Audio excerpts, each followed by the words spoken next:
என்னோட புது ஹேர் ஸ்டைலை பற்றி நீங்கள் ஒன்றுமே சொல்லவே இல்லையேங்க. நீ என்கிட்ட ஒன்றுமே கேட்கவே இல்லையே, அதனால தான். ஏன் நான் கேட்டால் தான் சொல்லுவீங்களா? நீங்களா சொல்ல மாட்டீங்களா? நானா ஏதாவது சொல்லி நீ வேற ஏதாவது நினச்சிக்கிட்டனா நமக்கு எதுக்கு வம்பு? இதுக்கு ஒன்றும் குறைச்சல. நான் இதே நம்ம ஆச்சிங்கள் குரூப்பில் ஒரு 4 ஃபோட்டோ தான் போட்டேன். படபடன்னு உடனே 40 ஆச்சிங்களும் சூப்பராக இருக்குன்னு சொன்னாங்க தெரியுமா? நீங்களும் தான் இருக்கீங்களே. சரி, என்னையும் ஆட்சிகள் குரூப்பில் சேர்த்து விடு.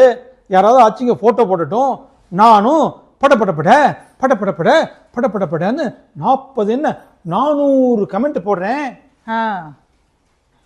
உங்களுக்கு இதுவே ரொம்ப அதிகம். இந்த வீட்டில் சேர்க்குறதே பெரிய விஷயம், இதில் உங்களை ஆட்சிகள் குரூப்பில் சேர்த்து விடுறாங்களாக்கும். இந்த உமா சபரி என்னை எல்லா ஆட்சிங்க முன்னாடியும் கேட்டாங்க, மெய்யப்பண்ண என்ன சொன்னாங்க? நீங்கள் ஒன்றுமே சொல்லலை. எனக்கு ரொம்ப அசிங்கமாக போச்சு போங்க. நீ கேட்க வேண்டியதானே, உமா எங்கள் செட்டியார் தான் கமெண்ட் சொல்லலை, நீயும் இதே மாதிரி ஹேர் ஸ்டைல் பண்ணிட்டு வந்து உங்கள் செட்டியார் மெய்யப்பன் சபரிட்ட கொண்டு போய் காமிச்சிருக்கணும்.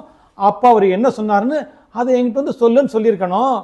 நானாவது பரவாயில்ல, ராத்திரி வீட்டுக்கு வந்துடுறேன்.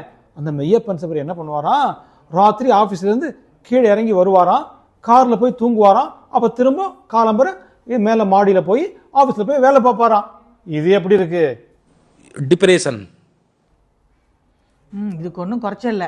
இந்த வருஷம் சோலை அண்ணன் வந்து நம்ம ட்ராமாவுக்கு ஸ்பெஷல் கிஃப்ட் தர்றேன்னு இருக்காங்க. உமா வேற கமிட்டியில் இருக்காங்க. இப்படிலாம் நீங்கள் பேசுனீங்க, அப்புறம் நமக்கு கிடைக்க வேண்டிய ஸ்பெஷல் கிஃப்ட் கிடைக்காம போயிடும்.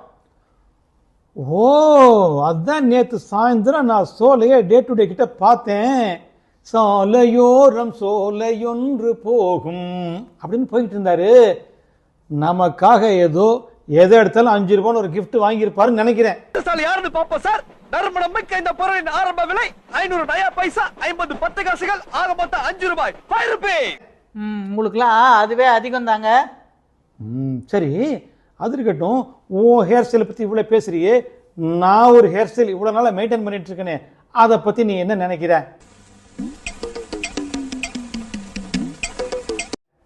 இது ஒரு ஜோக்கு, இதுக்கு நீயே சிரிச்சுக்க வேண்டியதான். என்னது என்னது என்னது என்னது என்னைய ஒருமையில நீன்னு சொல்லிட்டியா? ஐயோ சாரிங்க, ஏதோ அவசரத்தில் உங்களை நீ நீ நீ அப்படின்னு சொல்லிட்டேங்க. இனிமே என்ன எப்பயுமே உங்களை நீ நீ நீ அப்படின்னு சொல்ல மாட்டேங்க. நீங்க அப்படிதாங்க சொல்லுவேன். ஓ, உன்னைய நான் என்ன பண்றேன் பாரு.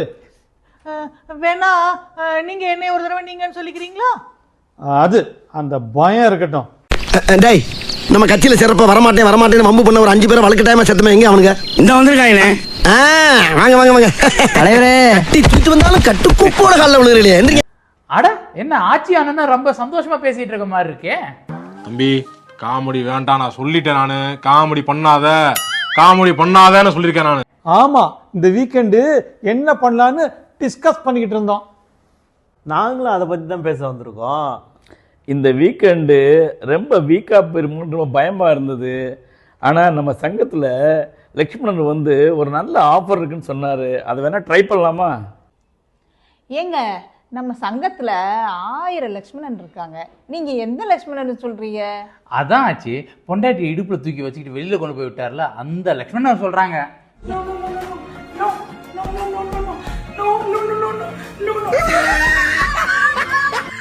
யாரு?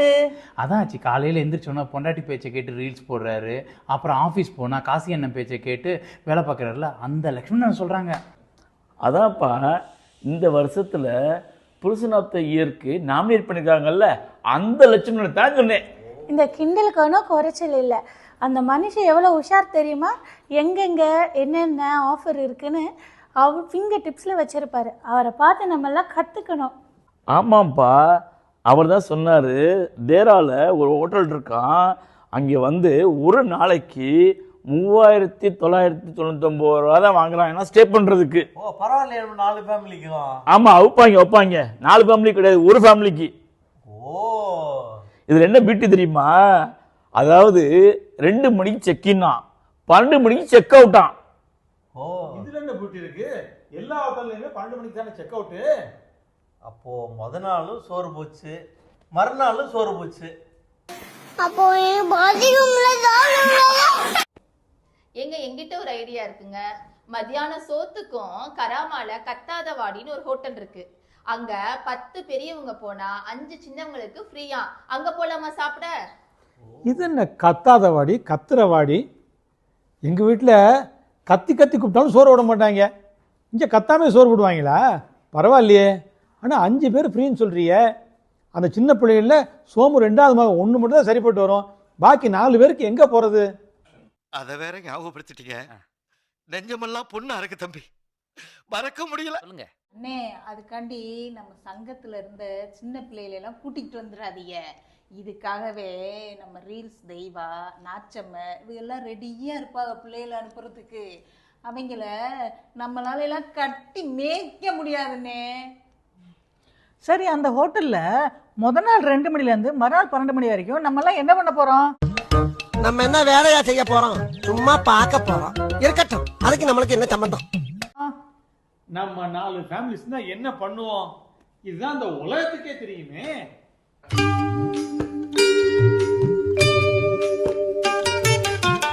திருப்பரங்குன்றத்தில் நீ சிரித்தால் முருகா.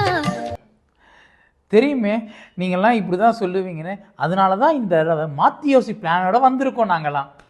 நாம் ஒன்றும் பண்ண வேணாம். ஹோட்டல்காரனே எல்லா ஈவெண்ட்ஸும் வச்சுருப்பான். நம்ம போய் பார்ட்டிசிபேட் பண்ணால் போதும். அந்த மாதிரி பெரிய ஹோட்டலுக்குலாம் போறதுன்னா அங்க ஆம்பியன்ஸ்லாம் ரொம்ப அழகா இருக்கும்ல. அப்ப நம்ம நிறைய போட்டோஸ் எடுக்கணும். அப்ப நம்ம புது ட்ரெஸ் வாங்கினாதான் ரொம்ப அழகா இருக்கும். நம்ம புது ட்ரெஸ் வாங்க போலாமா?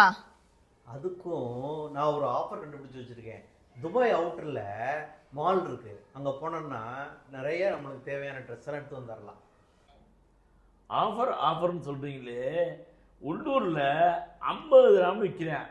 அதை போய் நம்மளால தெரியாம இங்கிருந்து 50 கிலோமீட்டர் தாண்டி ஒன்லி 49 கிராம்னு போட்டு வாங்கிட்டு வர்றாங்க. அது போற வழியில் சும்மா ஒரு கிடையாது. ஒரு பெட்ரோல் பங்க் நிப்பாட்டி காஃபி குடிக்கிறோம், வடை சாப்பிட்றோம், சமோசா திங்கிறோம்.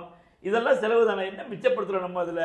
சுண்டக்காய் காப்பணம், சமக்கோழி முக்காப்பணம்.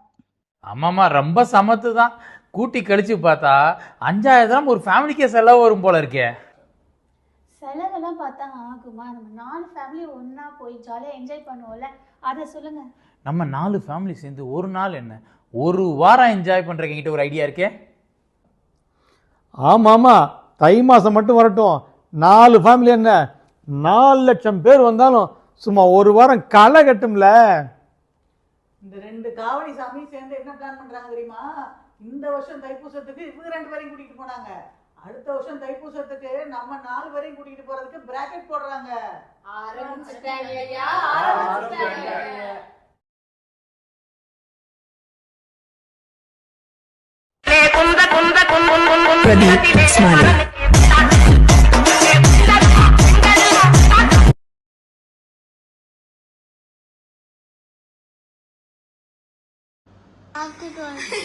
சங்கம் முக்கியமா சாப்பாடு முக்கியமா? சாப்பாடு